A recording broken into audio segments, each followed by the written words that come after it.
Back on HQ, the NFL playoff picture is nearly set. There is only one wild card spot up for grabs in the AFC. Steelers, Texans, Colts, Ravens fighting to see who makes it to the postseason. The Ravens enter today, though, under 500. They have just a 7% chance to make it to the dance. This won't help either. They are likely not going to be having Lamar Jackson, their two-time MVP, under center. He suffered a back injury in their Week 16 loss to the New England Patriots. The Green Bay Packers, they will be without their starting quarterback as Jordan Love deals with a shoulder injury and a concussion as well. So that means it's likely a battle of the backups. Snoop Huntley going up against Malik Willis. Thankfully for Green Bay, they already have locked up a postseason spot in the NFC. The Packers, by the way, 2-0 with Willis starting, and another week for him could bode well for his future in the National Football League. Let's welcome you back here. I'm Ryan Bass in studio. We've got Emory and Mike joining us once again to break this one down. So both of you have watched Malik Willis's career. He came out of Liberty. He had those high hopes. Then he gets drafted to the Titans, basically flops, as many have done in Tennessee. But now he gets another shot to show why he could be a starting quarterback in this league. He's a free agent after this season. Mike, to you, how important do you believe this game is for Willis's development to show teams what he can do? I think he's the only free agent quarterback in this mix that is truly going to be in demand this offseason. Everyone else is kind of an aging vet. He's one of the few that, he could actually be a franchise quarterback elsewhere. And I think with Willis, what you've seen from him is he's been very effective when he's come in. He's actually had a higher EPA per dropback in his 90 dropbacks as a Green Bay Packer than Jordan Love has had. 0.31. It's on par with Brock Purdy for the highest in the NFL this season. So he's been very effective. And the book on him coming out of Liberty was, he had all the tools in the world. The guy has a strong arm. He's an electric runner. It was just about the polish. It was about the accuracy. It was about the things that needed to improve. And now we've seen him improve. So he may very well, if he puts another game up like he did last week against the Chicago Bears, I think he could be one of the highest paid, if not the highest paid, free agent quarterback this offseason. Emory, what did you like about what Willis showed you in that game against the Bears last week?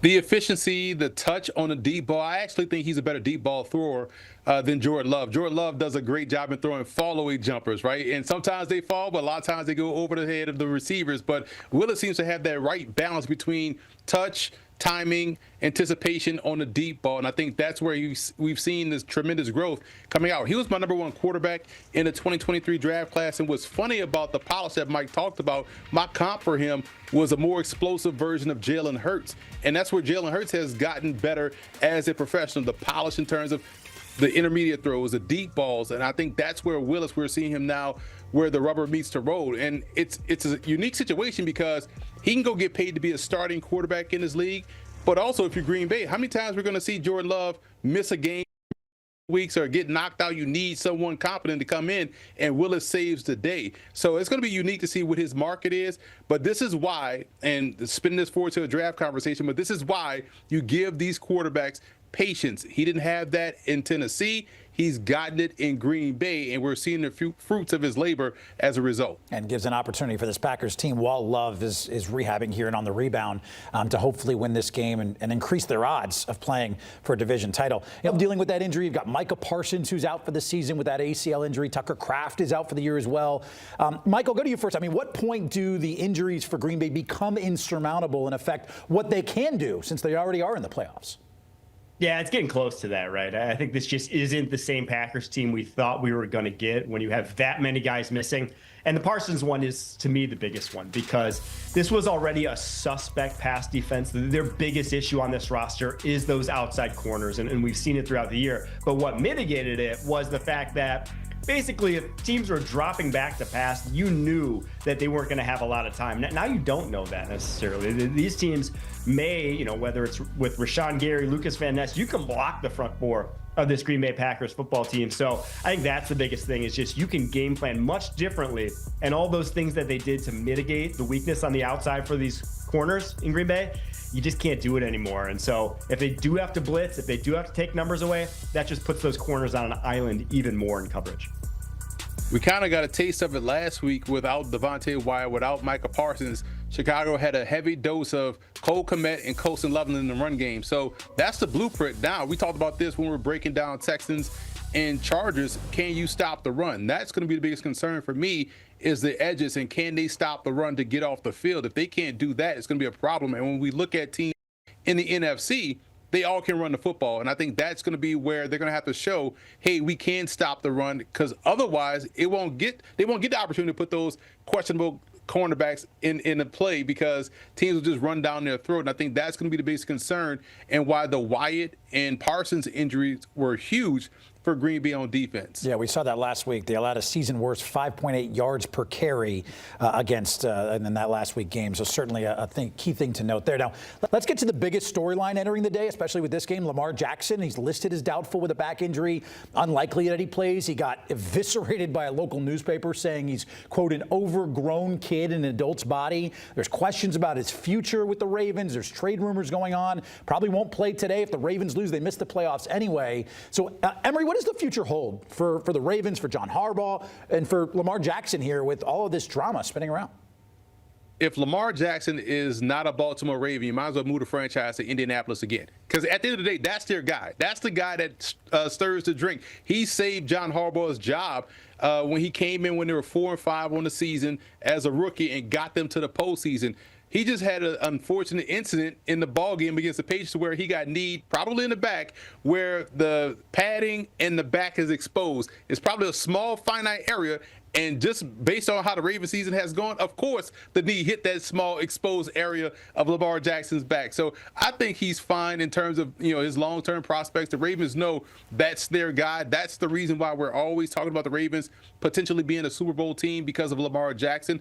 It's about whether or not they can play well situationally, because if you tune into a Ravens game at any part of the season, you're going to get the same comedy of errors. You're going to get a big lead from Baltimore. You can get a rare Derrick Henry fumble. You're going to see Zay Flowers get a first down and lose 17 yards, then fumble the football in the process, and you're going to see them miss a kick. So all of this stuff has happened in every game that they've lost. So we know that's not a talent issue for Baltimore. It's a situational coaching issue. Why can't they close out games? I think that's the bigger question, and that's the questions that John Harbaugh is going to have to answer come at the end of the season. And could put some heat on John Harbaugh, too. Not that his job is on the line here. Mike, for you, are you buying into this beef between Harbaugh and Lamar here? Are we reading into this too much, or is this something that we should be paying attention to into the offseason?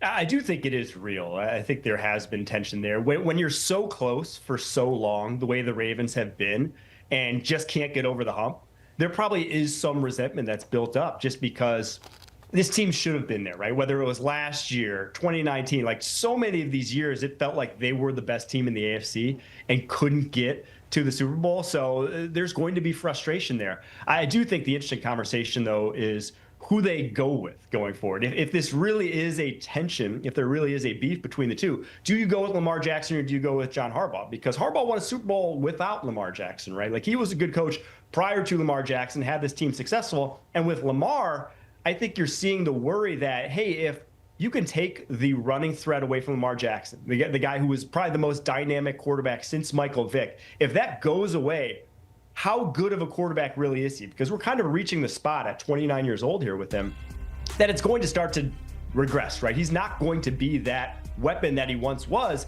And with Michael Vick, once that started to happen, he kind of crapped out of the NFL. 32 years old was the last time he was a starter in the league. So with Lamar Jackson, how much more MVP are you going to get out of him if he can't really run? As we've seen this year, he's not running at all with all the injuries that have built up, and the results are obvious. It just has not been the same Ravens offense. I disagree with you, Mike, on that one. Is when you think about Lamar Jackson as the passer, last year, 41 touchdowns, 4 interceptions, should have been the MVP. We're being completely honest. He's having the same year outside of the rushing that Matthew Stafford is having this year, right? With the passing efficiency, that has always been a part of his game. I think what people get lost in the wildness of Lamar Jackson is that he's so dynamic of a runner.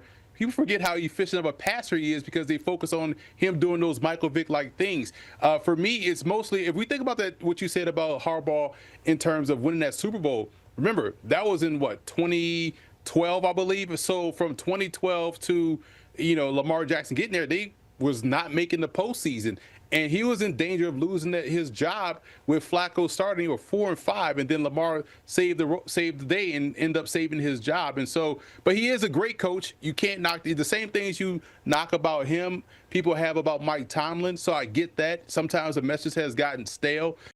I feel like if you're looking at a young superstar, if you take away his ability to run, he's still one of the more efficient passers in the game. So I think it's going to come down to Harbaugh will probably have to, be on the outs before they lose a franchise quarterback, because it took him 10 years to find Lamar Jackson. Who knows how long it'll take him to find another one. And keep in mind, by the way, Baltimore, if they do lose this game, they will miss the playoffs for just the second time in the last 8 years. They need to win out, and they need some help as well to do so. Speaking of this game, fellas, Mike, I'll start with you. Packers are 3.5-point favorites at home. Battle of backups. Who you got?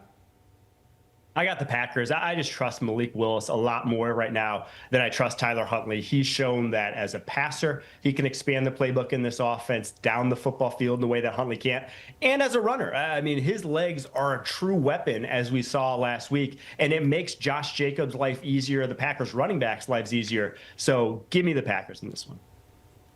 I totally agree with you, Mike. I look at when I talked about the same game the Ravens play all year round, I just saved the best for last. The secondary forgets how to cover in crucial parts too, especially Marlon Humphrey. So expect to see a deep pass interference play from Marlon Humphrey, or one of these janky illegal contact penalties on 3rd and long that's going to give them new life. And I do feel like we'll see the Packers passing game be the reason why they win against Baltimore. We'll see Baltimore check all the boxes of a Baltimore loss collapse in this game against Green Bay. Interesting to see, too. Does Derrick Henry get the ball late in this game? They didn't do that last week. Certainly cost them there. All right, fellas. Mike, Emory, thanks so much for joining us today, boys. We appreciate you as always. Coming up, CBS Sports NFL action tomorrow on Sunday. The Steelers, Browns, Seahawks, Panthers, Saints, Titans will be your 1 o'clock games. And then coming up at 4, the Giants and the Raiders. That's all coming up tomorrow. Your NFL action right here on CBS.